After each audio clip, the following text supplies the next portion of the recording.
tour front this morning. The first horse we're going to show you, if you've got a form guide there, we're going to follow the form guide in terms of order of parade. This is a big, strong horse we got at the Magic Millions earlier this year.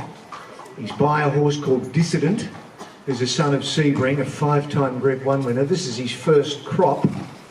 Interesting story behind this horse, because he's out of a Reduced Choice mare called Tenacious. Actually, the first foal, isn't he well grown for his first foal? Sometimes you can find first foals are a little bit on the weedier side. Couldn't say that about this fella. But his mother, she was a promising racehorse and she almost died.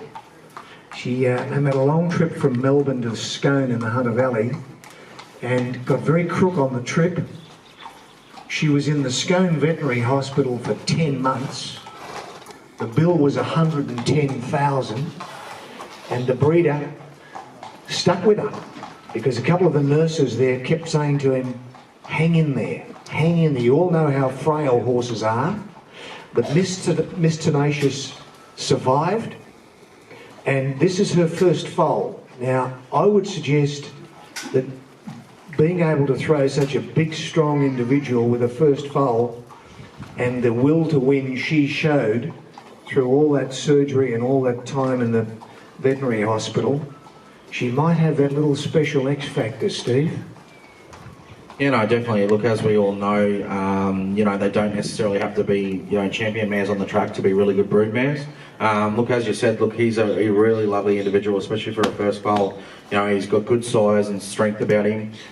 Physically he's developed so much since we bought him in January. Look, he's had a couple of preps here at Eagle Farm. He's actually just been gelded, so he's actually been spelling at Calora. We just brought him in for the weekend to be able to show everyone.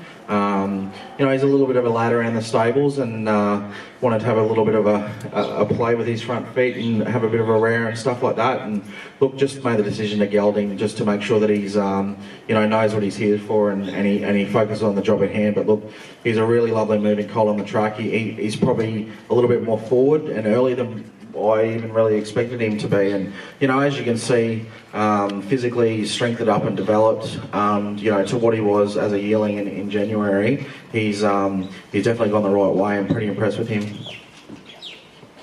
And his breeder, a gentleman by the name of Greg Perry, retained a decent chunk of him too, which is always a good show of faith in the horse.